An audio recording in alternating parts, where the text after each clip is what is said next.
even make it to May without beef talk here.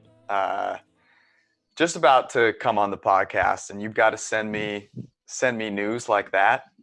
Our friend Ben Baldwin of The Athletic sent it to me and said, "Don't show you." I was in a great mood. And I commented that you like like steaks and stuff. So maybe beef is, the right way for John Lynch to sort of talk you off the ledge with the Kinlaw pick. Well, let's talk about that in a second. Here's what we've got today. We're going to do a little intro. Obviously, Andy Dalton just got released. So we're going to talk a little Dalton, a little Winston, a little Saints action maybe. We'll talk about that Niners thing. And then we've got Seth Galina, new PFFer, I guess. He's written some great stuff. He wrote something on Fields and Lawrence, which we talked about before the draft. So we'll talk to him about that. And then Kev Cole is going to come on, and we're going to talk Jalen Hurts because he wrote a really cool piece on that. We've been at the forefront of saying, hey, this is a good pick. So that should be fun. I think we're going to try and do some more interviews. Actually, I have an idea to pitch you at the end. So don't let me forget that. Okay. But for now, let's rock. That's where the music will play in. It's awkward doing that live because I just never feels right. Do you want to explain to the people what you were referencing for the beef? Oh yeah, John Lynch said that he was noticing how the big guards of the Seattle Seahawks were wearing down their interior, and he needed to get bigger. He needed some beef, which I think our friend Ben had a great Galaxy Brain meme, which was the Galaxy Brain thing was running so much that your opponents do suboptimal things in the draft. Yeah, let me see if I can find this. I'm tagged in this thread, aren't I? I've got to be. What? I don't know. I mean, I was saying to you, and I don't mean to stick the knife in. I've been trying to wearing my Chiefs shirt. I've tried to be very, cognizant of the fact that the Niners losing the Super Bowl was not fun for you. Right. Sort of. I think so, right? I mean, you were gracious. You do wear a lot of Chiefs shirts, but I don't think they're purposeful. I think that's just what you have. Yeah, I mean, well, but they were, you were gracious in defeat, and I've tried to be equally so in victory. But they should have. God, you think to yourself, teams that sort of have the window. Is the window thinner for the Niners than we thought? Going into the game, I think we all thought this game is more important to the Niners, right? Because there's so many things to them that are a little bit fluky, whereas Kansas City sort of has quarterback coach. They'll be back a bunch of times. This is an interesting way to talk about the Andy Dalton thing, because what's the difference between Andy Dalton and Jimmy G? Is there that big of a gap between the two of them? And I do think there is a gap, and I think it's in the mentality. I think it's the way that they can actually get players to want to play with and for them. I would take Jimmy G 100 times out of 100. But from an on-the-play point of view, there are a lot more similarities than there are differences in terms of they're going to be accurate. They're not going to be Patrick Mahomes. And when you have a quarterback like that, your margins are just thin. And the Niners had so many things go perfectly right for them last year, right? Richard Sherman is pretty much healthy the whole year. Yeah. They get, great coverage health overall. They draft a guy, Nick Bosa, who turns out to be awesome. Their defensive line stays pretty much healthy. They get injuries on the offensive line, but those guys are mitigated because Jimmy G gets rid of the ball quickly. They pick up Emmanuel Sanders. Deebo Samuel turns out to be really good. George Kittle has the best season we've ever seen from a tight end. They have Raheem Mostert, a track star, show up out of nowhere and stay healthy for that whole time. All of those things worked perfectly in concert. And a couple of those things are liable to go wrong at any time. And the issue is thinking that all of those things that went well for you last year are just going to stay the same, then yeah, sure, beefing up your defensive line is great. But you have to say, okay, well, what if things go wrong? If they go wrong in this place, and let's take, for example, the receivers or the coverage unit. If things go wrong there, are we in more trouble than if we don't have beef along the defensive line? And that's where the answer is yes. So I understand where John Lynch is coming from. The issue is that you're not thinking about what could go wrong and what likely will not go as well as it did last year. Right. And I'm in firm, I think Jimmy G is a sort of middle of the pack quarterback. The reason that I would, buy into him if I didn't have a choice to have an elite quarterback is I think that he does have sort of the, and this is, he has a moxie that people will get behind, which I think if you're not a good quarterback, like that's, if you're not a great quarterback, there's some value to that. But and I think Dalton has a little bit of it too. I think it waned near the end, but you're right. I mean, these are sort of like equivalent sort of players, and I just, when I look at, the 49ers even going into the game, I'm thinking to myself, like, this is a prime opportunity to cash in.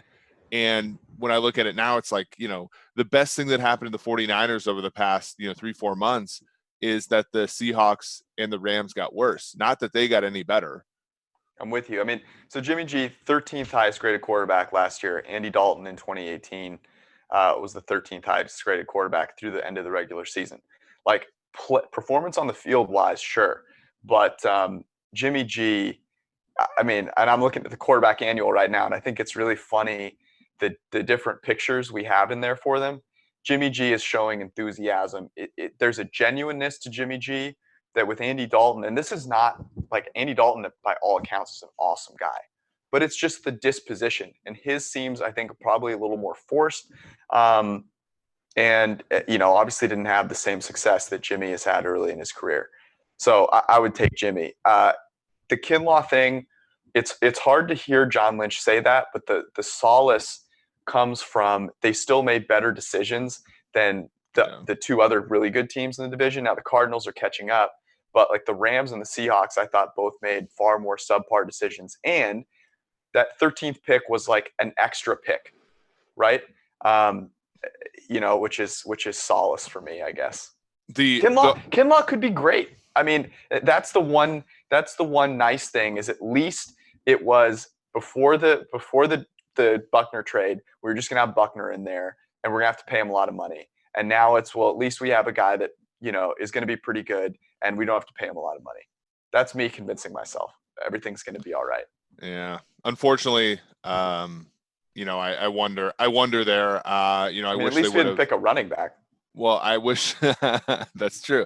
And speaking of ways to bulletproof your team. Yeah. Well, and then the Bashaud Breeland stuff, what the hell was that happened the other day, which I think the Chiefs knew about. And so that's why they took Ladarius Sneed and some guy named Thacarius Keys, or Bo Peep is his name. Is that really his name? I was calling him Booby for the first 3 times Seren called me about him. And then I realized it was Bo Peep. But yeah, it's neither team. I don't even know what to say there. Booby Miles, but this is a random question. So the Friday Night Lights, the TV show, and Friday Night Lights, the actual movie, the TV show gets way more props, obviously, but the movie was really good, and Booby Miles is a great character, and we don't talk enough about the movie relative to the TV show. Do you agree? Yeah, I agree. I agree. So let's talk about Dalton. Let Booby spin. Let's talk about Dalton for a second, because everybody and their mother is saying Dalton to the Patriots, and it could happen, but I don't see it. Yeah. So give me, because I have a couple teams in mind. Just off the top of your head, 3 other teams that are certainly likely or should be likely that aren't the Patriots. Yeah, because the Patriots have 1.7 million in cap space, and I know Joe Thuney is 14.7 of that, but it's not like they have room for Dalton. They'd have to make a move to sign him, or he has to take a Jameis Winston deal, and they haven't even signed their draft picks yet, so it doesn't make a whole lot of sense to me, unless they make a drastic move. Which are they trading Joe Thuney? I mean, they can figure it out. There he is, Seth. What's up, brother? I guess his audio is connecting, so he can't hear me yet. Well, he's connecting. Here are the teams teams, because I asked you for teams and you just gave me reasoning. I'm going to go Broncos, I think, are up there because he would be a wonderful backup. Bears, obviously, I think there's no way that Foles makes it through a whole season. And then the last one that I'll throw out there it is the Jaguars, just because maybe they are trying to win this season. And like teams do things like that all the time. So I wonder, I think there's a significant chance that he's not signed until training camp. I think you could be spot on. Seth, what's up, man? What's up, guys? How you guys doing? We're talking about Dalton and like the idea that maybe the Patriots aren't like a foregone conclusion. What's your stance on that? I truly believe that the Patriots are tanking for one of the quarterbacks next year. No. I just like at some point like welcome to the club, man. Yeah, I don't know. I think it's just more fun that way, to tell you the truth. I'd like to see another team win the division, just out of just like some parity aspect to that division. I'd just love to see someone else have a home playoff game in that division. Okay, here's my take on the Patriots and why I don't think it's a foregone conclusion they bring in Dalton. There is a chance that Bill Belichick believes that Jared Stidham has the potential to be Andy Dalton this year and maybe better. Let's say he thinks that. It gives him more variability. So it gives him the ability to sort of elegantly tank, also to potentially win on defense, which I think is what he really wants to do, and gives him I think, more flexibility next year. So I don't think they tank, but I think he's prepared to do whatever it takes to move up for the guy he wants. Because I just can't, having talked to a couple people that have spent time with Bill Belichick, and Chris is one of them, like they've just said this guy literally couldn't forfeit a snap, much less a game. So while I think he's smart enough to understand the value of it, I think he'll do it elegantly. And the other thing is tanking doesn't need to be determined during the season, right? Because like the Lions were 3-4-1, and then Stafford gets hurt. Now they have a third pick, so like they don't have to. Yeah, you can go into it with every intention of winning, and then you can see Jared Stidham play a game. Yeah, I'm not a big fan of Jared Stidham. I'm not sure if it's going to work out for them if they. What about a guy like Cam? Like why not go after a guy like that? That's more of a, if you're talking about a 1-year guy who could really go either way, and then like you said, it's like elegant tanking. Are you on Instagram, Seth? Yeah, have you seen Instagram. Cam Newton's Instagram? I have seen Cam Newton's Instagram. Okay, I'm going to go ahead and say that would give you a pretty good inclination of why he won't be a Patriot. Yeah, I can see that. That's my. I mean, they just don't have enough money, do they? And I know that Belichick wants to win, but is he real? He's never been willing to sell next year for this year, has he ever? Like the Sanu signing or the Sanu trade was sort of like he probably hated that.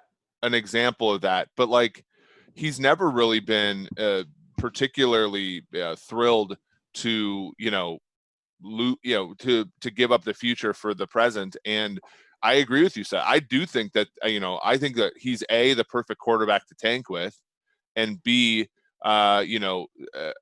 probably in their plans this year.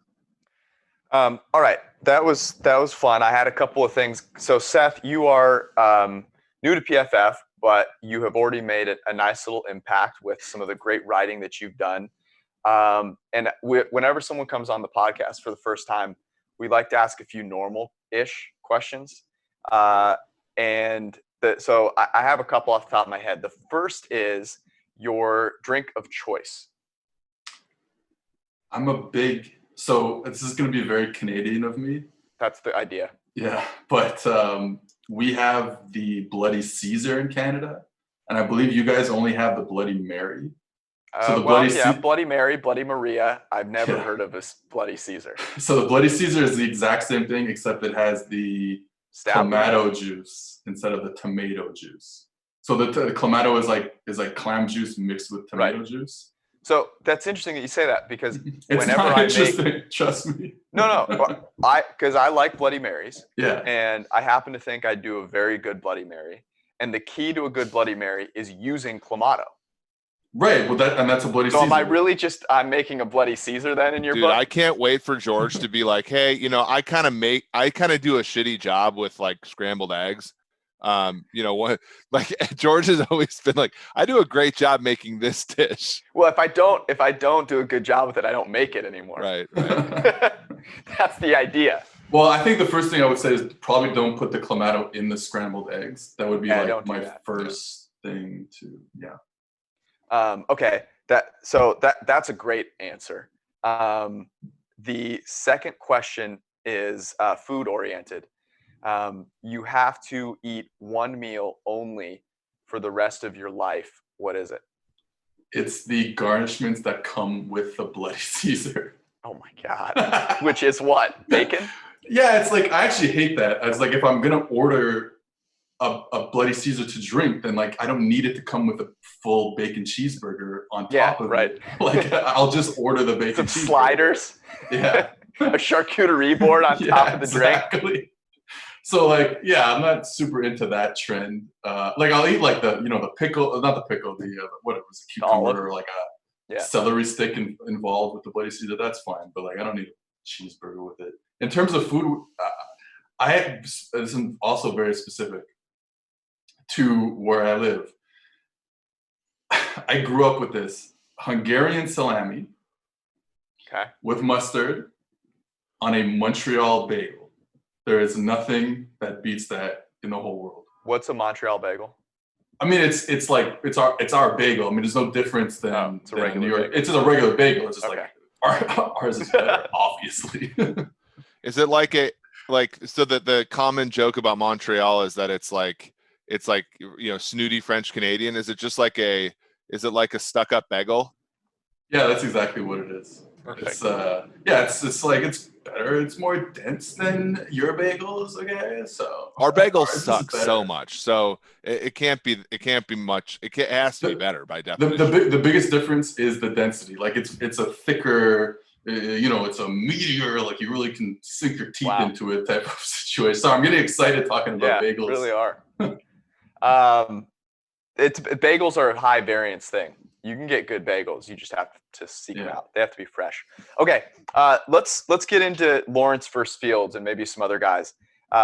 Everyone should go check out your piece on the two guys. Eric and I had a good debate about the two before the draft, and our projection system liked Fields by a hair, which is appropriate given Trevor Lawrence's look, over Lawrence. And we kind of had this debate. We talked about it. There are a lot of things that we really liked about Fields. And I guess I want to start off with, what's the biggest advantage that each one has over the other? Lawrence's advantage, probably in the minds of in the kind of subconscious minds of decision makers in the NFL, is probably his look. He's tall. You know what I mean? I remember one time when Darnold was still playing at USC, there was a broadcaster doing a game who said, he just looks like a USC quarterback. And I find like, that's great. With Lawrence, honestly, that's what you're getting. And that's why, honestly, like, unless he has another season where he's just not as good as he was as a true freshman, then I can't really see him not going number one, because he was anointed 2 years ago. He had that great season. How can he not go number one when he's Trevor Lawrence? He might win 2 national championships. He's going to finish his career like with a 45-2 record. It's hard for me to believe that he won't go just because of all that kind of off the field stuff. So if his biggest advantage over Fields is not football related, does that mean that you would say that Fields has the advantage in all the football categories, or what? I liked what I saw from Fields. I still think, you hate to use the word like potential and stuff like that, but it feels like when he puts it all together, Lawrence is still the best quarterback. And honestly, he's like the best quarterback that I've seen since Luck, probably, and maybe even before that, who knows? So but the problem is, like, we want to believe he's going to put it together, and we want to believe that he's such a good quarterback, and then we look at what he did last year, and he wasn't that quarterback. So what Fields can do is just stay consistent. And I don't dislike Fields. I think he's a very good quarterback. And the thing with Fields that I find interesting is when I watch him, obviously he grades super well for us, and like you said, he inches out Lawrence by a hair, but when I watch him, he doesn't wow me with everything like Lawrence does. Like with these, like, Lawrence is throwing like corner routes to the field and out routes to the field on time, like it's amazing. Fields doesn't necessarily do that, but then you go back and you're like, wait a minute, he didn't make any mistakes this game.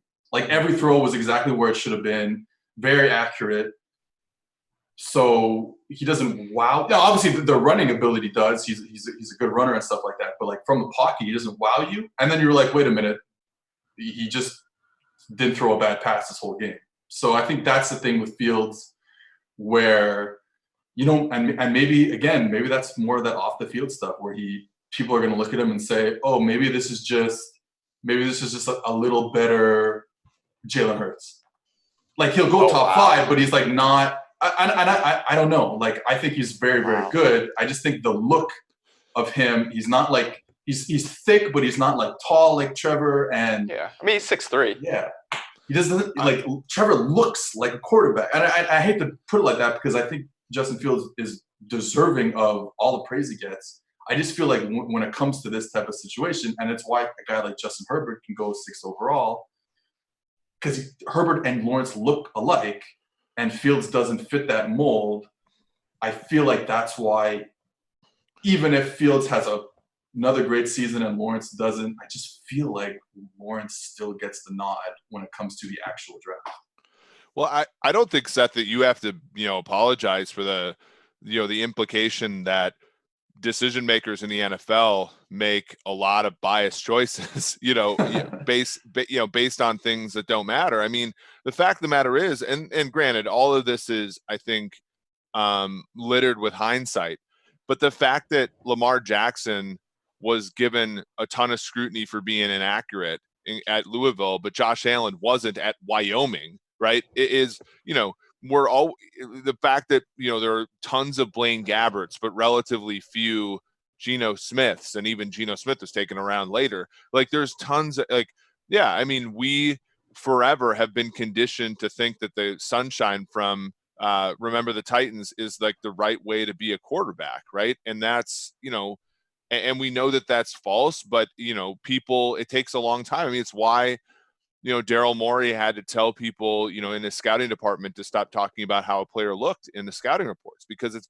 mostly bullshit, right? Like, just as George said, Fields is 6'3". Like, it shouldn't matter if he looks dumpy, right? And dumpy is Fields is a perfectly normal-looking human being. Just because he doesn't look like the guy that you grew up seeing at the Abercrombie and Fitch store as you walked by. You totally had some Abercrombie and Fitch like vest. Nope. True story. I never owned a single thing of Abercrombie & Fitch. Remember, I played sports. I played basketball my whole life, and I played AAU basketball in East Palo Alto, which in the 90s was an interesting place to play, early 2000s. And I was all Nike all the time. I never owned a single Abercrombie & Fitch piece of apparel. I used to make fun of it. I played in my Abercrombie & Fitch apparel. Wow. See? Yeah, underneath my football pads. Now, I'm not trying to brag here. I look like a complete idiot. Basically, I still do. But at least I never bought into that. So, okay. Some things that you mentioned that stuck out to me. So you say, okay, the thing about Fields is you go through the game, he doesn't make and you describe this, and you in the article you have a clip of it. Everyone should go watch it to understand it better. But like from the far hash, Lawrence throwing a corner out, just perfect time. I mean, it's beautiful. It's amazing. And then you describe Justin Fields and you say, you go through the game, you don't have that moment that sticks out, but you recap it and you say he didn't make mistakes. And that, honestly, we've heard people compare Jordan Love to Patrick Mahomes. Justin Herbert, has these wow throws. The thing that I've been waiting for people to compare to Patrick Mahomes is not making mistakes. That's what Patrick Mahomes does that makes him so valuable. The dude simply doesn't make mistakes. Drew Brees is another guy that's like that. I am so much more willing to accept that as a plus trait than I feel as though most people would. So when you say those two things for each of them, I actually would rather have the guy that goes through a game and I go back and I say he doesn't have mistakes. Right, but I think the only thing with Lawrence is we'll see what happens when we have 2 years of data on 2 years of film on Fields. Because, we have to go back and say, as an 18-year-old true freshman, he also didn't make a lot of mistakes either. Yeah. Trevor Lawrence. Now, he didn't play the whole season, right? I mean, it was kind of I think from week 5. Well, they gave him a lot of snaps. They couldn't keep him off the field. I mean, they knew right away, and they knew he was better than Kelly Bryant. And then they made the switch, I think, after week 4. So one of the things that I like to look at is, in the NFL, the most common throw is a horizontal lead. We know that play from a clean pocket is more stable. We know that throwing the ball downfield adds value.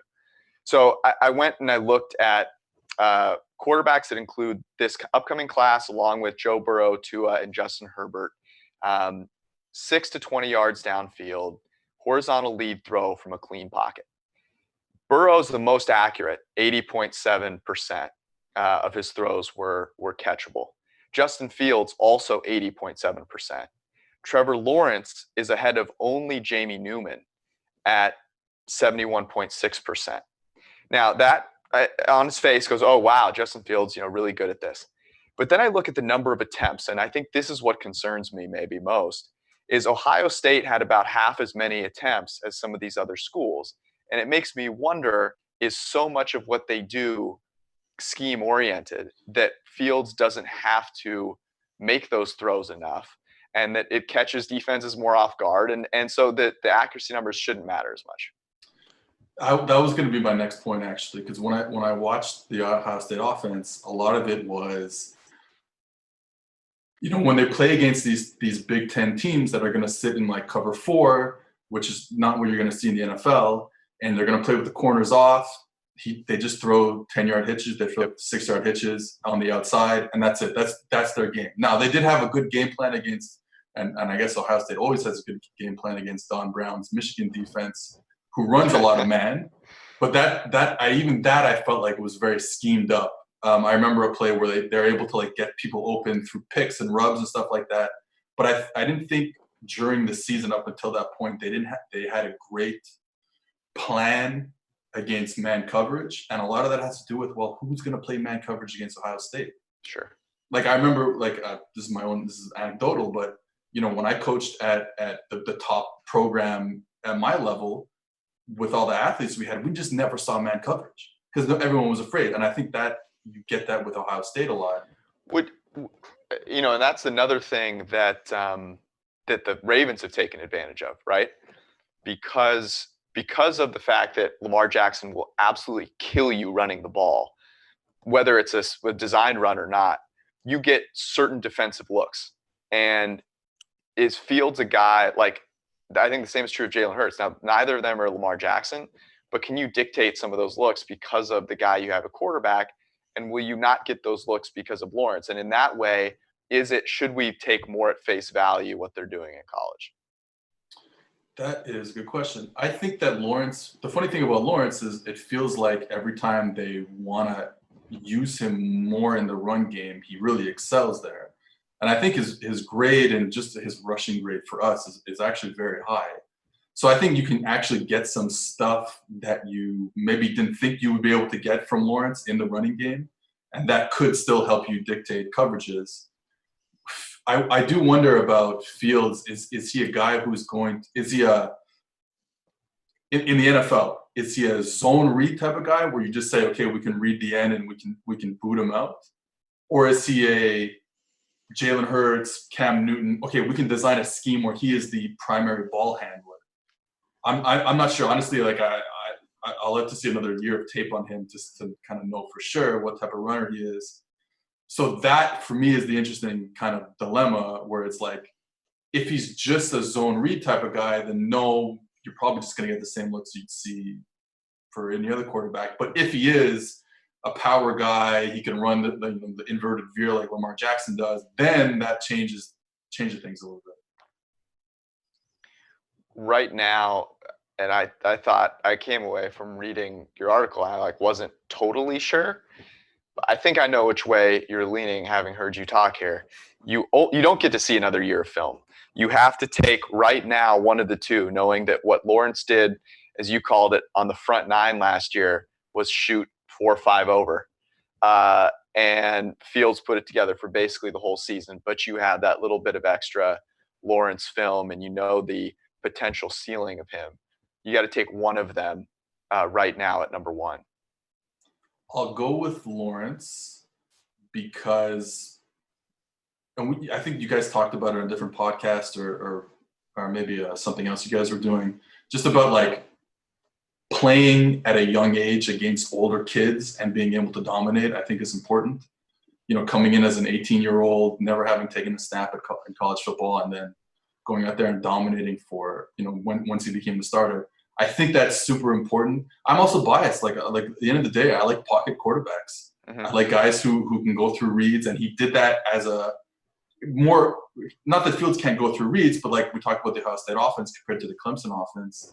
They're both simplistic in a way, but I did feel like, you talked about the horizontal lead throws, like they asked Lawrence to do a little more than Fields did. So like, if you add in that degree, Lawrence had only Burrow through more of those throws that I described. Yeah. If you add in that degree of difficulty, I think you have to go Lawrence. With that said,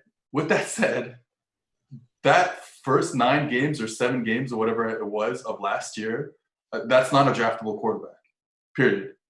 It's bad. I mean, I think I put in an article like his accurate pass rate was 36%. Yeah, and that's not like I said, it's not draftable. So that's why, it's tough. Like I want to say Lawrence because I saw it in 2018.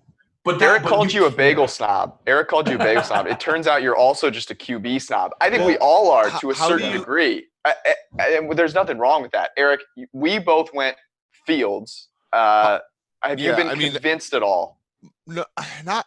I mean, I can see, the Fields thing where basically, you're looking at competition and all that kind of stuff and the type, the type of play, but it is also his first year with, in terms of experience.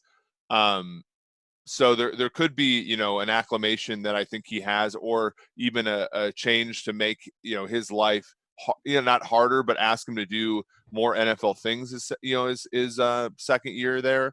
How do you square the fact that, last season, at least, in my opinion, the Big Ten offered harder competition week to week than the ACC did? Because to me, that's part of the issue with Lawrence as well, is you had more high-end receiving talent. You played in a weaker, in my opinion, conference against weaker opponents. And then once you had the test that was LSU's defense in the national championship game, granted LSU's defense didn't play, LSU's defense wasn't even all that great last year relative to what we expected. And he struggled with accuracy in that game mightily. So like there are just issues with Lawrence that I have. It doesn't necessarily make Fields better, but to me, I'm with you on the concerns about Lawrence. I think so. 2 things. I think the accuracy thing with Lawrence is even in the true freshman season, he doesn't, his accuracy percentage is not super high. It's not even like, obviously Burrow is light years ahead of everyone else, but it's not even close to Burrow. I think it was like the whole season, it was like 50% accurate pass rate. So it's like, that's not even great. And the other thing I was going to say with Fields is, okay, we talk about, the level of play probably is a little better in the Big Ten, I agree. And even when he had to play some of the better defenses, he didn't look completely out of place. Like I'm thinking about at the end of the season when he had to go, Jim Leonard's Wisconsin defense, and then he played against Brent Venables' Clemson defense. For us, he grades like in this, like I think it's both the games around 75 or something like that. I mean, those are 2 great defenses, and he still performed admirably in both. Like he didn't, it wasn't like he went like 5 for 20 or something like that. He didn't look like Trevor Lawrence against the LSU defense. And he honestly might not have looked like Trevor Lawrence against the Ohio State defense in that same game. So I have to give Fields credit. Like I said, those are my biases coming out because I'm like, oh, Lawrence, look at him. He throws a ball. He's got great, movement in the pocket. I talked about Justin Fields adding extra hitches to his game. And it's like, yeah, if you compare it to Lawrence's 2018 tape where he looks like he's already playing in the NFL, it doesn't look good that he's like kind of, not the timing isn't there on his throws and stuff. But if you look at Fields as a true sophomore, that's fine. Like, yeah, so you can find ways to kind of get that out of his game. So I don't know. I kind of go back and forth in my mind a lot with this. I'm gonna say Trevor just because whatever he looks good. He's a nice kid. Here's the exciting thing. So last year was just to no one else. This year we have two guys that we're stoked to watch. I'm excited for a college football season for the first time in I can't remember when, and maybe it's because there's a chance it doesn't happen, but that's neither here nor there. I want to get you out of here on this. You covered LSU all year. You saw Joe Burrow. Is there a Joe Burrow in this class, a guy that we're not talking about right now? He doesn't have to play for a big program, but a guy that jumps into the top pick conversation or becomes the top pick over this year? Right. As I think about the answer, I'll give you one guy who's he's not going to be the top pick. He won't even get drafted probably. Oh, but I got to put him out. I got to know. Wait. I got to put him out here. I know who this is. Yeah. I was looking through our grades and stuff, trying to find some guys, especially from the group of 5 level, who maybe could play. When we look at our stable metrics, clean pocket, drop back passing, that type of stuff. And the guy who kind of stood out was this Buffalo quarterback named Kyle Van Treese. Josh Allen? Yeah, exactly. Josh Allen. The Buffalo Bulls quarterback, Kyle Van Treese. And he grades well. He's like maybe the top 3 returning player in the group of 5 in terms of clean pocket, drop back passer grade. And he became the starter in week 4 of the season last year. And he was graded in the 80s, very good. So I went onto the Bulls website and I said, oh, look, what's the deal with this guy? What's his background and stuff? And the first picture is him punting a football. And I said, what's going on here? And Kyle Van Treese was the Buffalo Bulls starting punter until he became the starting quarterback in week 4. So if anyone that you're not thinking about might climb up the board, it's our punter quarterback. Kyle Van Treese. I need one name that might get drafted. Okay, I think De'Aaron King is a super interesting example. I like it. Of a guy Eric's guy.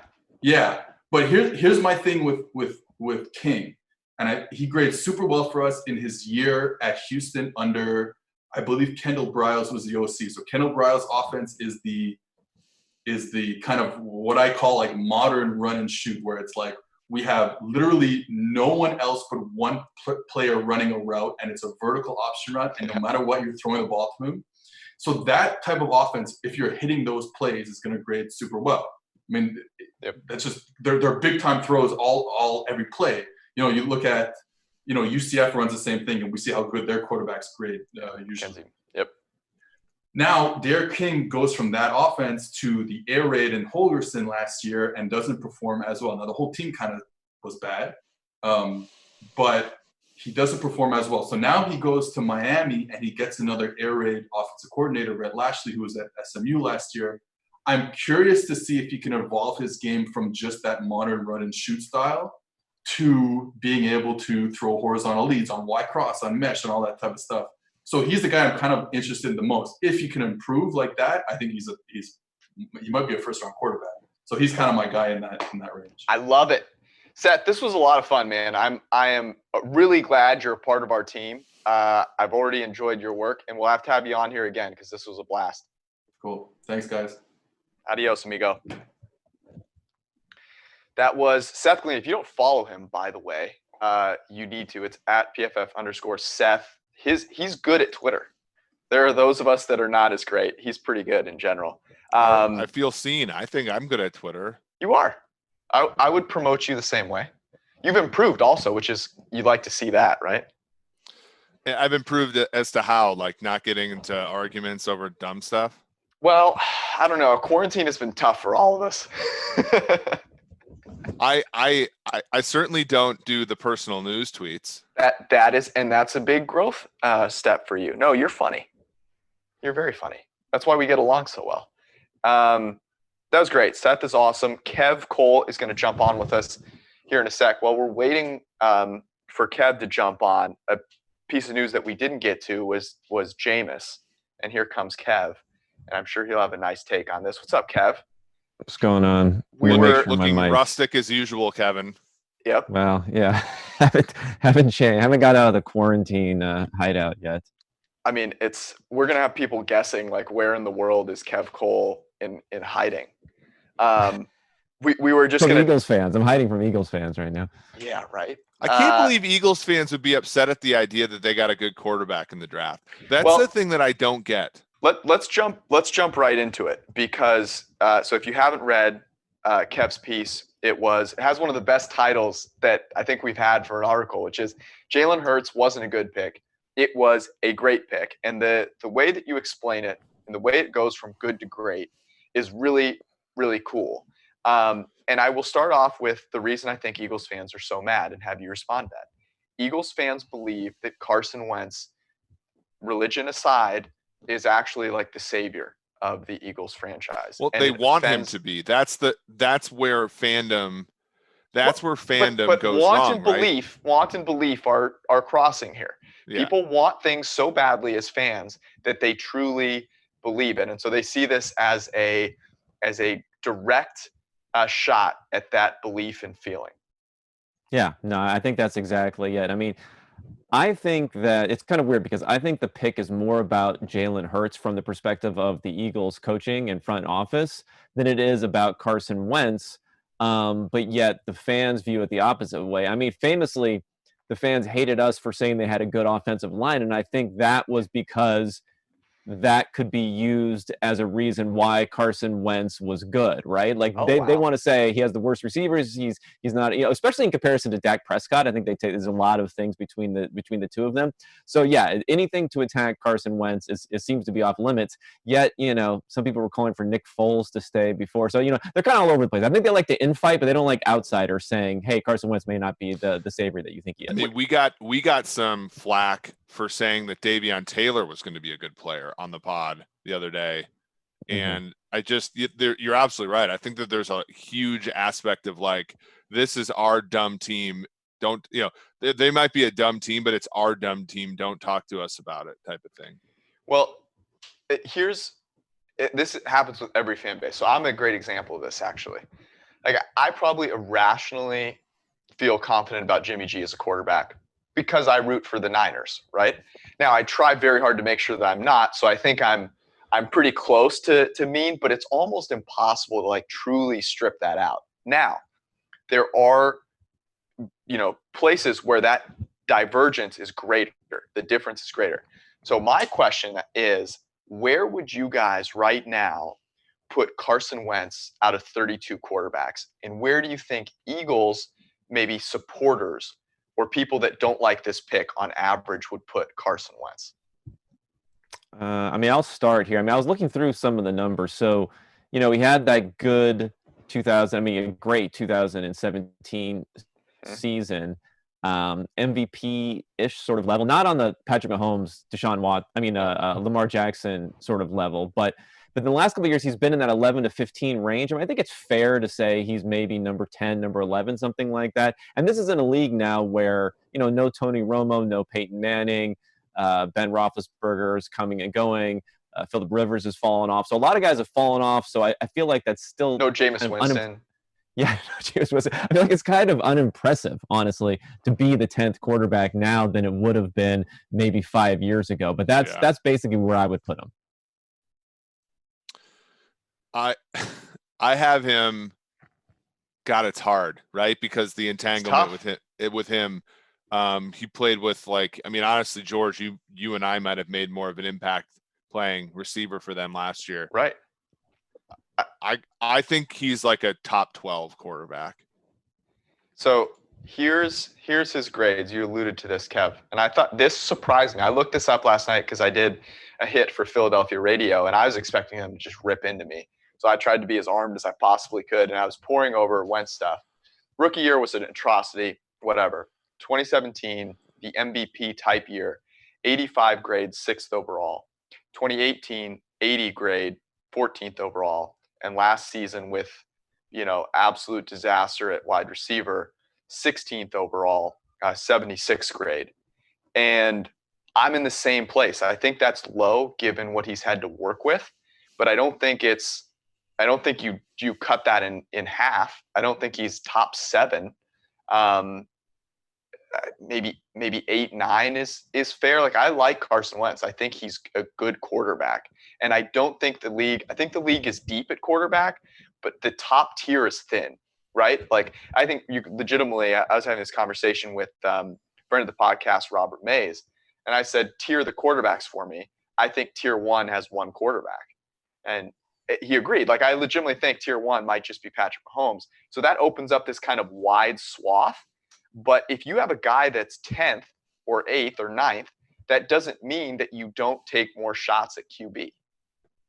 No, I mean, I agree. I think there's like an anchoring effect also here. So 2017, his performance, people would not say 6th best. They would say much better than that. But the thing is, he made a lot of these kind of high leverage third down conversions, things like that, which ended up being very strong. And that actually put him into number 1 by some EPA type of metrics for that. But it wasn't the most stable sort of stuff. And the fourth down stuff. They were so aggressive.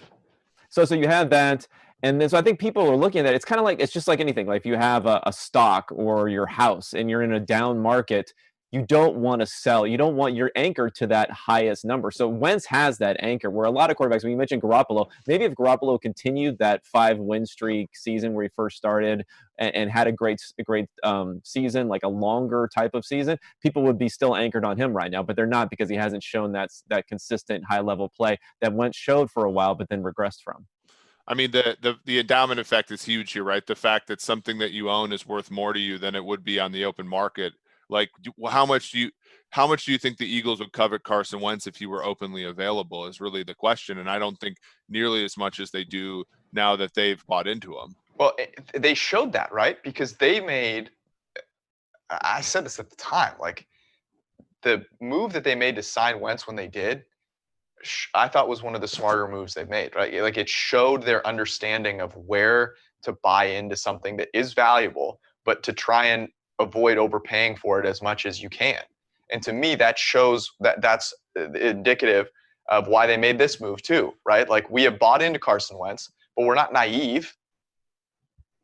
Yeah, I mean, I think it's like that thing you mentioned about there only being one person in tier 1. So in my opinion, almost anyone else in the NFL, I mean, maybe you could say Lamar Jackson or Deshaun Watson, that you wouldn't want to make this type of move, but it kind of opens it up for anyone else. And unfortunately, a lot of teams just think only if a quarterback has come to the end of his useful life, whether he's played himself out of a starting position just by being benched or his contract comes up, then they start to think, okay, let's address that quarterback position, but the timing may not be right. The right player may not be available. You need to rebuild. You have a rookie season. So this is just being proactive. And like I said, I think this is, you let the player in the draft drive your decision here more than you let your opinion on your own quarterback. Because unless you have Patrick Mahomes, everyone should be looking at this at least to some degree. Well, right. And Patrick Mahomes, the other thing with Wentz, right, is like the injuries should be concerning a little bit, right? Anytime you have like a back injury a couple of times, I mean, how many people do I know like 5 people that have had this like chronic back issue, and it's the chances when you hit them up and you're like, hey man, do you want to do this? Like 1 out of every 2 times, like, no man, like my back is fucked again. It's like, okay, well, like, and obviously Carson Wentz is a pro athlete, but that means he's also taking, far bigger hits in these situations. If you're not thinking about that worst case scenario and preparing for it, you're just not doing your job, right? Like, that's the Eagles front office job, is to say, hey, we need to be prepared for both sides of the situation, the best side and the worst side. I mean, the injury history is a little bit more extensive, I think, than most people know. He sat out some in high school with elbow issues. In college, he was injured multiple times and missed games. You remember the broken rib, even going into his rookie season, where he didn't miss any time, but he got a broken rib. And then, of course, the ACL issue, elbow soreness after his rookie season, also where he didn't throw for a while. So there have been a lot of things going on with Wentz, and not all of them have even caused him to miss time. There have been additional things that haven't caused missed time also. Should we tier the quarterbacks? I'm curious here. Yeah, Eric, you're on board with tier 1 just being Patrick Mahomes? Oh, definitely. I mean, he's the only one that you can't question. I mean, maybe you could say someone like Russell Wilson being I was in there, going but to it's say kind of Russell difficult. Wilson. I think Okay. is a possibility. So that was yeah, my yeah, immediate recoil. let me make the difference here for me. Russell Wilson takes sacks at a pretty high rate relative to Patrick Mahomes. And like Patrick Mahomes does everything that Russell Wilson does, but just eliminates one of the biggest killers that you can have.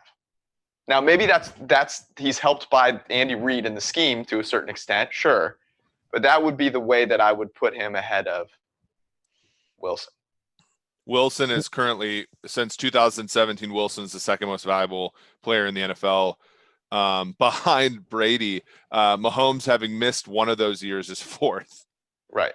I mean, the only reason I put Wilson in the same category because I'm thinking of it in terms of like you're just not going to find someone better. Like there's not going to be someone better. So there's no point in looking until you're done with this quarterback. And I think that's like 100% proposition with Wilson. In some ways, his age even feeds into that more because you're that much more certain of him. Confident, yeah. Whereas I don't think I could put anyone else other than Russell Wilson in that same category with Patrick Mahomes right now. Well, is age an issue? I mean, because if you ignored age, if you just said one game, I agree that Mahomes is obviously the one I would pick, but is Drew Brees, where does Brees factor in then? Well, okay, so I would go, now I think we can split hairs between Wilson and Mahomes. Either way, in my case, I have Mahomes tier 1, Wilson tier 2, and then I'm going to tier 3. Or for you guys, it seems like you've got Mahomes and Wilson tier 1, and then you're going to tier 2, and that is where we're at right now. And the thing with Brees, and this is interesting, like if you go back and you look at just grade over the past 2 seasons, you would say, okay, Drew Brees, he's the highest graded, is the highest PFF passing grade over that time, but it's mitigation of mistakes, right? He's just the most accurate guy in the NFL, but I think he's still got to be at the head of that next tier.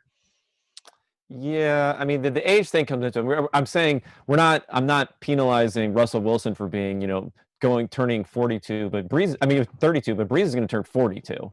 Yeah. So I think for that reason, I am going to penalize him with age. Just because I was thinking, like, if you're going to look for someone like a Jalen Hurts, I'm not going to penalize a 31-year-old quarterback because Jalen Hurts' rookie contract is going to be done before Russell Wilson is going to retire. There's no doubt about that. Now with someone like Drew Brees, hey, we may need to move on with him. Who knows? It could be 10 games into the season. It could be another season and a half, but it's probably somewhere in that range. Do you think he gets what if he has a season that is like 2015 Peyton Manning? Do they give him the hook for Winston? Well, if you're still competitive, then maybe. Yeah. I don't know. I mean, thing is, Peyton Manning had 2 different seasons in 2014. He was almost an MVP caliber quarterback to start the season, and then he was kind of like 2015 Peyton. So I don't know if it's going to come that quickly for Brees in that system and the dome, all that stuff. Hopefully not. So, but you're not making the argument that you wouldn't put Brees in that next tier behind Wilson and Mahomes, right? You're just saying you wouldn't put him in the top tier? I mean, I'm less confident in what's going to happen with Drew Brees. So we were talking about, it all depends on the paradigm that we're looking at. I'm kind of looking at, do I think this guy we might need to replace this guy at some point because I'm uncertain about him. And I don't know. Brees, I'm probably higher than most on Brees, but I'm not convinced. He's just too old, basically, at this point to really be sold, I think, on him. To me, it's like, okay, this next tier, after Wilson and Mahomes, no matter how you split those two, it's like I am ecstatic about the person that's taking snaps for me, but there are question marks for one reason or another. And that's how I would go. Like I would put, I think Watson and Brady and Brees can exist in like the same tier because there are questions. Now, they're not the same questions, but there are questions. But I don't ever want to take this guy out of the game so long as he's healthy. What about Matt Ryan? Does Matt Ryan go in that group? Has Matt Ryan had his 3 consecutive 7-9 seasons like Drew Brees over the last couple of years? I would say yes. So because in my opinion, I think Ryan is one of the most underrated players in football currently, and probably deserves to be in that group. But he's got issues, right? He takes too many sacks. He turns the ball over more than a brilliant quarterback should. All that kind of stuff. I mean, you have these young guys. I think that's the problem. I mean, you mentioned Watson. So you have Watson, Lamar Jackson, Kyler Murray, maybe, if you're interested in someone like that. So I do think there's a very interesting group of guys, but they're totally on the other end of the spectrum from your Brady's, your Brees, even your Ryans to some degree, where you have certainty but without upside, and with those other guys you have a lot of flashes and upside without certainty. So it's kind of how you view those two different things. Okay, what about is Lamar's in this Jackson? Group. I mean, I think you have to. Yeah, I think you have to put him in there too. And there's a lot of uncertainty there, but for me, it's about whether, and like this sounds dumb, and I'm gonna but like how sustainable that particular offense is. But I think we had marks about Wilson as well in that situation, and he evolved, and I think that Jackson's probably a player who can evolve to be a critical player. Well, what about Watson or Lamar? Who would you have higher? I think that's an interesting question. I think Watson, just because I think going into last season, Watson was clearly the better one, and Lamar got a ton of things go his way, and Watson frankly had a ton of things go against him. And while yes, they did cross paths, their curves intersected, I think in a neutral situation, I still would take Watson. Well, but that's the tough thing. So the Watson has a skill set that allows him to handle the neutral situation, which the neutral situation is a bad situation, right? Because it basically says that the scheme and the coaching staff are not taking your talents and making the most out of them. And I would say that Lamar Jackson has been fantastic with the ultimate supporting cast around him in terms of the infrastructure that the Ravens have built. Whereas Deshaun Watson is dealing with GM Bill O'Brien, who, and I really like Bill O'Brien, the person. I think he's actually a pretty decent coach, but they have made some very questionable personnel decisions. And so one has almost been brought down a little bit. The other one's been pushed up. And if you give both their ultimate environment, can he actually get to the Lamar Jackson level, or is it just that he mitigates the risk? I mean, it's kind of interesting. I think I have this weird thing where I think I lean Watson, but I also think I'm probably wrong, if that makes sense. There's just a lot of evidence pointing to the fact that it should be Lamar Jackson, but yet for some reason I lean Watson. So I don't know how to I do think Watson's far from this perfect product that sometimes we elevate him to. Exactly. He's flawed. He's definitely flawed. He has games, and even games that they win, he has games where he doesn't play well for his extent. Like the Ravens game. The first Jacksonville game, he played like crap, and they barely squeaked that one out. The playoff game was Buffalo. That offense couldn't move the ball in the first half. The Oakland game was another one. Like he has games where you're just like, oh my goodness, he's not in. We talk about it, and because he's a winner and all this, he took down Alabama and all that kind of stuff. We have some biases with respect to Watson, but I also think Lamar Jackson, we just have so many fewer situations where he looks like a fish out of water, and it might not be his doing. So I hate making this decision between the two. This is a great question. I feel the same way, and I think the reason I feel the same way as you, Kev, is that I am guarding against the risk in Watson. By taking him, I think I'm more immune to perturbations, to borrow Eric's phrase, with Watson, and I just am not sure as much with Lamar Jackson. But you'd be stoked with either one of those guys. I think it's razor thin. I just made a Twitter poll. We'll see. We'll be more scientific about it. Well, who's next of those young guys? Do you agree that maybe Kyler Murray is next of those young guys? I don't know, though. But you're not putting Kyler Murray. So if we think about Watson and Jackson, I would certainly put in that next tier down. Right. I would not put Kyler Murray in there. I would not put Right. Baker Mayfield in there, Right. obviously. But I'm curious about some of the vets. So a guy we haven't Okay. mentioned yet is Aaron Rodgers. Yeah, he's becoming undervalued. Yeah, I pretty think soon. I think I it's love time it to when I come can back flip on a take. Rodgers. I would I put love it him when in I can here. flip a take. If I can flip a take from being You know why Rodgers is so overvalued to Rodgers is undervalued. There's nothing I love more than doing that. I heard it's basically it's like being a gambler where you go out and you send money in one direction in order to Right. buy back on the other. Take But arbitrage. I saw a headline today, and I think it was, I don't want to get this wrong. I believe it was Coward, and it's Jason Taylor's sister, right? Who is like the semi co-host there, and I can't remember her name, Taylor something. She's actually really good, and she was saying that it's LaFleur that's sick of Rodgers. That was like the Right. headline that was on. I don't remember what she was exactly saying, but I saw the headline and I go, "Are you kidding me? Matt LaFleur is the one that got sick of Aaron Rodgers? Like it should go the other way. Like Aaron Rodgers is the one. Say what you want about what he's done over the past couple of years.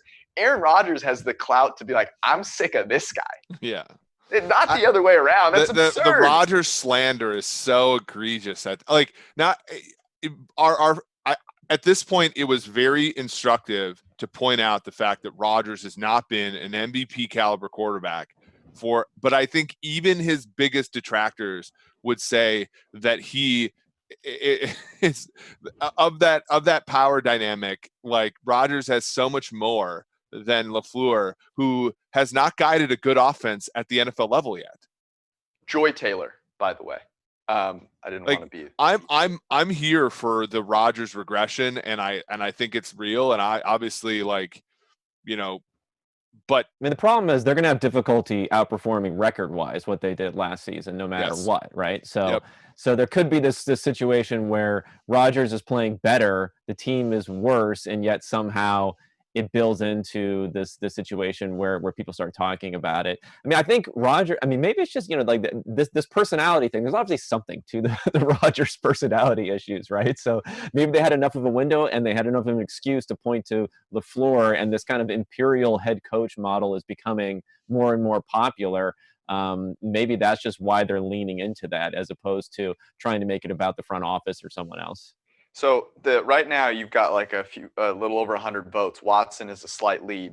I would be really curious about this because I almost feel dirty picking Watson over Jackson for how good Jackson was. But I'm trying to figure out what exactly it is, and it shouldn't just be the playoff game, right? Because like that playoff game was super fluky, and it wasn't as though it was all on Lamar Jackson, right? Like those 2 4th down things, like that's going to happen.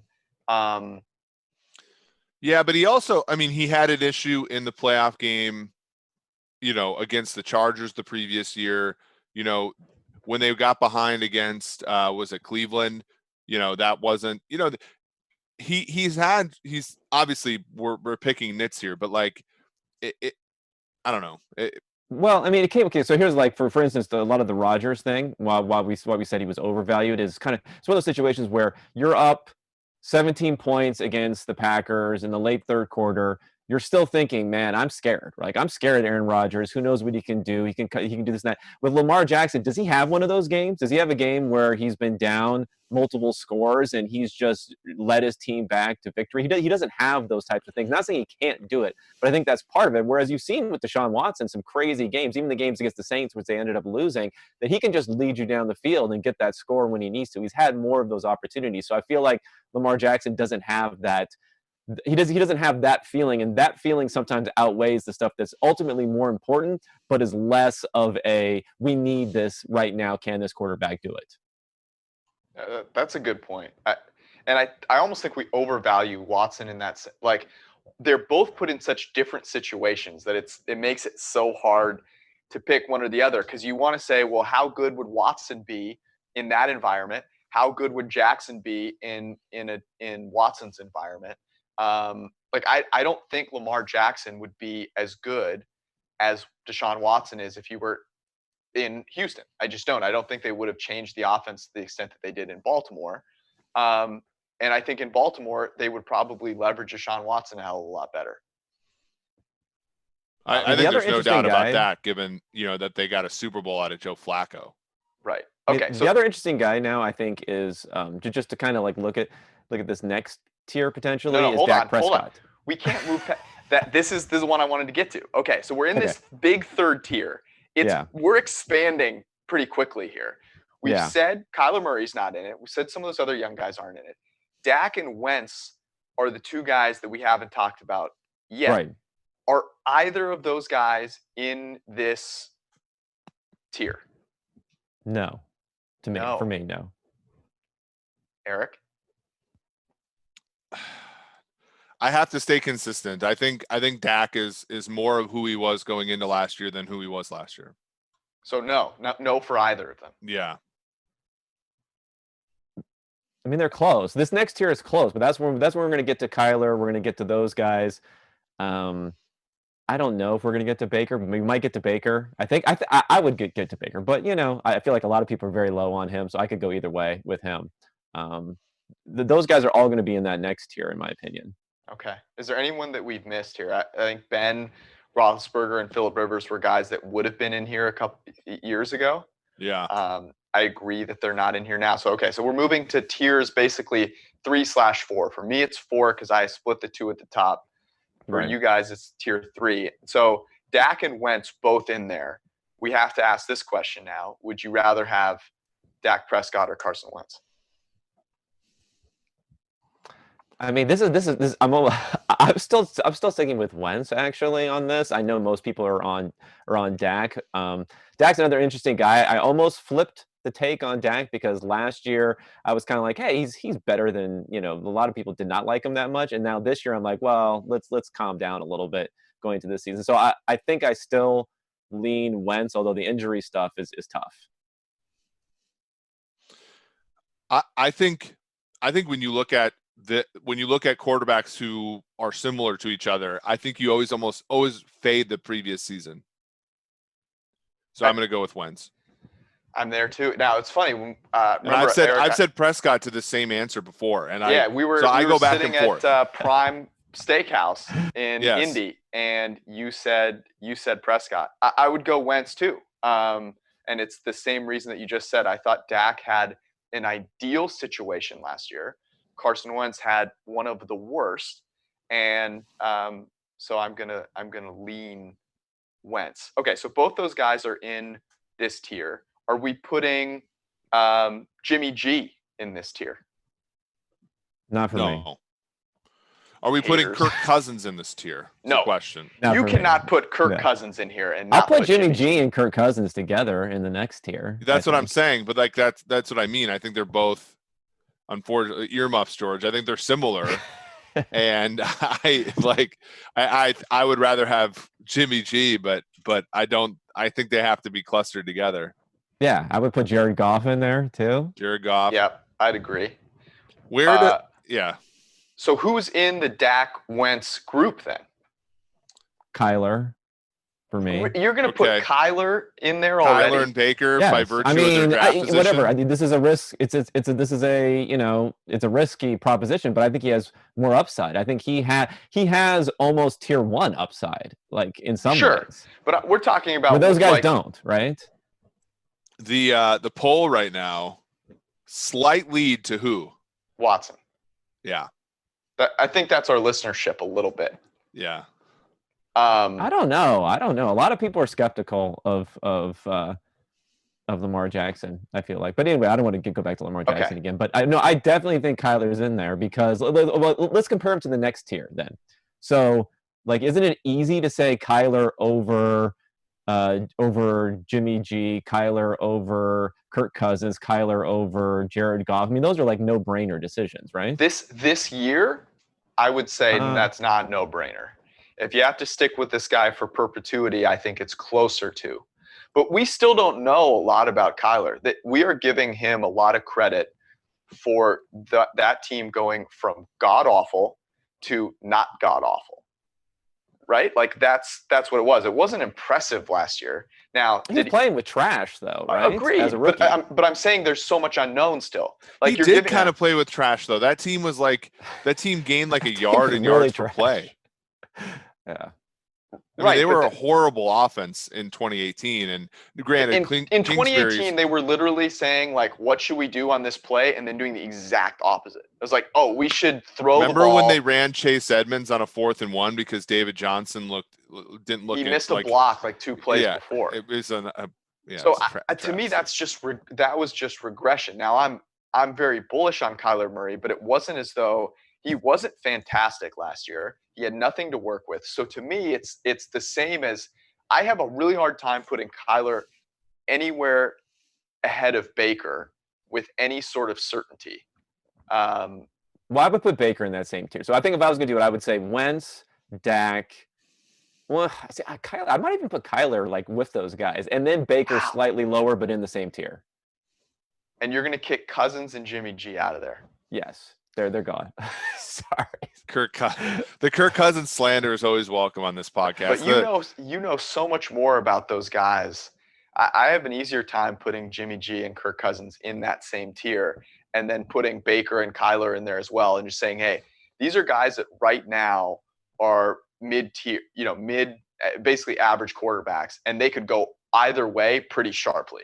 I guess. I mean, we're trying to I'm maybe valuing a little bit more like, could you win a championship with this quarterback sort of question? And then, if they flame out, then because that's the ultimate thing about like Garoppolo and Cousins. It's like if they have the ball with 4 minutes left, I don't know, say in the Super Bowl, like I'm kind of nervous. I was nervous both ways, but like you're not nervous with Kyler Murray or Baker Mayfield. No, or Carson if those Wentz quarterbacks end up being playing like Kevin said, the distribution is so much wider. That's the thing.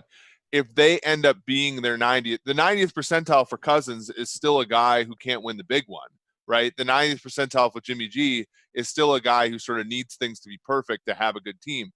The 90th percentile for Murray is the aforementioned Wilson, right? Like that's where I side with Kevin here. I put Baker up there too. I don't think Baker's second season should overshadow his first, and the fact that his first was better than Kyler's, works in his benefit in my estimation. But I mean, Jimmy G started for a season and a half. Does he have less starts than Baker? He has okay. Yeah. I mean, sure, he's older though, right? Like there's okay. I guess I would cut off the tier to say like, okay, these guys, I think Dak, Wentz, Kyler, and Baker, they could all end up being much, much, much better than what we think at this point. Whereas I think in the next tier, I'm just less sold on the upside for those guys. So that's why I would tier the other guys. It's down. Upside season. I can get on board with that. Anyone else that we forgot to mention that should be put in either of those tiers? Like, would you throw Derek Carr in with Cousins and Garoppolo? I mean, Goff, I would say, is more Cousins and Garoppolo than he is the guys ahead of him. I think Carr is less than those two players. Yeah, I put Carr in the next tier down. I'm with you. What about Stafford? Stafford to me is Cousins Garoppolo plus, in my opinion, but I could be wrong. I think he'd be in the top of that tier. I put him in the top of that tier. Jameis? I'm almost flipping a take with Jameis here. I was higher on him last year than I am this year. I don't know. I mean, I just wish, like, because here's the thing with Jameis. So I thought going into last year, I'm like, okay, listen, new system, Arians, I think he's been good. I think he's always going to be a guy that's going to get you maybe a little bit better than average performance from these type of metrics. But the interceptions and the stuff like that just hurts. Like, it just hurts so badly that maybe he could turn things around, and he really did exactly what he's been doing for years. So in some ways I became a little bit lower on him because he was just the same guy again going forward. So I would put him maybe in that tier, but it's just such a wild card. I mean, Jameis did set a career high in like yards per pass. Like, he had a good season if you ignore the intercept. Like, obviously we can't ignore the interception. He always has a good season if you ignore the interceptions, though. That's the thing. That's right. Phenomenal. And it's at this point, like, if you cut Jameis's age by 5 years, he's in that same group as Mayfield and Murray and stuff. But the problem is you can't. So I think he's a little bit below just because you can't #trust him. That guy's thrown a lot of passes and been the same guy the entire time. I mean, the LASIK factor. If that ends up like fixing him in any sort of way, then people are going to be rushing to get the surgery. Eric's going to have even more regret than he already did. All right, that was a lot of fun. We ended up talking less about Hurts maybe than we intended to. What do you think? I think let's get out of here on this. What is the most likely outcome 2-3 years from now with the Jalen Hurts thing when we look back on it? Well, this is interesting because I think this plays into a larger philosophy sort of thing on the draft. Is that I think the most likely outcome is that it ends up being kind of like a wasted pick, right? That's the most likely outcome, but that doesn't mean it's a bad pick in the same way that people judge a Derek Brown pick or an early running back pick by this hit or bust metric and don't think about those things. You're not thinking about hit or bust. So if you view this on a hit or bust sort of rate, like the likelihood that Carson Wentz gets injured and he has a meaningful role, and it ends up leading to something, or that he ends up being better than Carson Wentz, which are this huge upside scenarios, are unlikely. So I think it's unlikely, but extremely high upside. I have a hard time. I think he starts maybe 5-ish games thanks to injury. And I have a hard time seeing him not do well enough to at least recoup a second-round pick, if not a first-round pick. That he does a lot of things really well. He throws the ball accurately. He can run. He's a great person. Those things will be amplified if he has any kind of success on the field. You know this. So I think at the very least they recoup value for him. And on average, I think Carson Wentz stays healthy and is a top 10-ish guy. So they probably move on from Hurts. I think he has a long career. And only because I've seen guys like Chase Daniel have a long career. Josh McCown, bless his heart. Like all the guys who like are great teammates at the backup quarterback position who also have A, sneaky athleticism in the case of McCown, or B, are just like, have been able to learn. Like he learned 2 systems during his college career. That's also a variable that's being underweighed. So I think he has a long career as a backup at worst, frankly. Maybe even like a Tyrod Taylor. Like Tyrod Taylor sat behind Flacco for 4 years, right? And showed enough in preseason to get a chance with Buffalo. And Taylor's going to have, he's already been in the league for 10. Like Taylor's going to have a 15-year carear. I'm with you. I think I think people also underestimate like how big of a rushing factor Hurts can be. If you watch those games, he took a lot of punishment, and he kind of can at 6'1", 220 something pounds. There are a few quarterbacks who are truly built like running backs, and he really is. So I think people underestimate kind of the punishment that he can take. He had to win close games at Oklahoma, in part because Lamb was hurt for a decent amount of time, and their defense was horrible. And so he, in many ways, we talked about Lawrence and Fields. In many ways, he was tested in big games, kind of more, than those other guys, which will just be interesting. I think like he's had a varied career at the college level, which I think points to his benefit. This was fun. Kev, what are you working on right now that people can look forward to? I got a piece. Hopefully, it'll come out today. I tried to get a similarly good title, but I couldn't really get a great one. It was basically like the Saints' future, Taysom Hill or Jameis Winston. No, it's Taysom Hill and Jameis Winston. Wow. Quarterback by committee. What do you think about that? You're really leaning into. I love it. It's great. I'm excited for that. Everyone, go check that out when it comes out. Read the Jalen Hurts piece. Be passionate about it one way or the other. I really don't care. Kev, thanks for hanging out with us. We appreciate it, brother. All right. Thanks, guys. Kev Cole at Kevin Cole PFF. I think I'm getting that correct. So follow him on Twitter. He's the man, writing some really good stuff for us. That was fun. That was a blast. I like doing the interview thing. Yeah, it's a good idea. I think when we look at sort of ways to pass the time, it's always good to have our own opinions sort of merged with that of somebody that isn't always on the show. So I have 2 pitches for you. One is not really a pitch for you. It's just anyone listening. What we're going to start doing, I think, is trying to get the listeners involved a little bit more. So throw out some ideas. I would love to hear your ideas in the form of a podcast review. So leave a 5-star review with either a question that you'd like answered, a topic that you'd like us to discuss. And if we pick yours, obviously we'll hear about it on the podcast. And I want to give away some PFF merch or an Edge subscription. So depending on whether you have a subscription or not, you can choose to get an Edge subscription or you can get some merchandise. So leave a 5-star review and we'll pick one and we will shout you out and use that topic or question. Can we also pick a bad one? We can. But the it has bad to be ones give me life. Has to be a 5-star review. So if it's a 5-star review, I'll check it out. It can be something funny. It can be a question. It can be an idea. We'll talk about it. Get those up there. My next thing is a pitch to you, which is I've enjoyed doing the interview things. We're going to be in the off season where it's going to be harder to do stuff twice a week. And I thought, what if we picked people for the other person to interview? Okay. I'm workshopping it here. It came to me this morning, and I was like, that I really enjoy listening to you when you are talking on other people's podcasts, and it's an interesting conversation. You have maybe lied to me and said the same thing about me, but I think we can workshop that in a way where it allows us to create more content, and I think it would be interesting. So like assignments.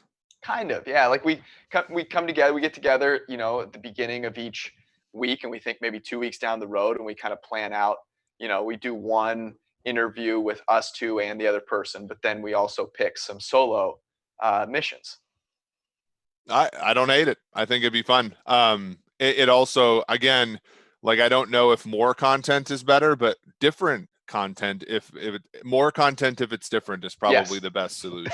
That's what I'm getting at. It or at least keep the same amount of content but make it more interesting and diverse. Anyways, we'd love to hear some ideas like that. Aaron Nagler is my first interview. Is what you're saying? That's fair. That's the beauty of it. It forces us to think outside the box. Do I have to go on Cheesehead TV as a reciprocity? Like, how does that work? I thought about making some of the ideas that came to my mind were non-football people that have horrific political takes. I had an innocuous tweet, I thought, about caring about the collective, and a friend from a competing sister website. I came back to my Twitter with like 10 messages from that person. I was like, okay, that's why I don't tweet as much about real things anymore. And I'm thinking maybe on Monday, just spitballing some ideas. What about Bruce? We haven't talked to him in a little while. We should have Bruce on the show. Bruce was terrific yesterday in the happy hour. I tweeted that today that Andy Dalton should thank Bruce for teaching him everything he knows. Bruce is great, and he's got great stories, and he also knows quite a bit about the quarterback position, which I think is invaluable to us. So it's fun. This was a blast. Thanks for tuning in. We appreciate all of you guys. Make sure you subscribe on Apple Podcasts and leave us a 5-star review. Hopefully we'll get your thoughts up on the podcast on Monday. Have a great weekend. Peace out, guys.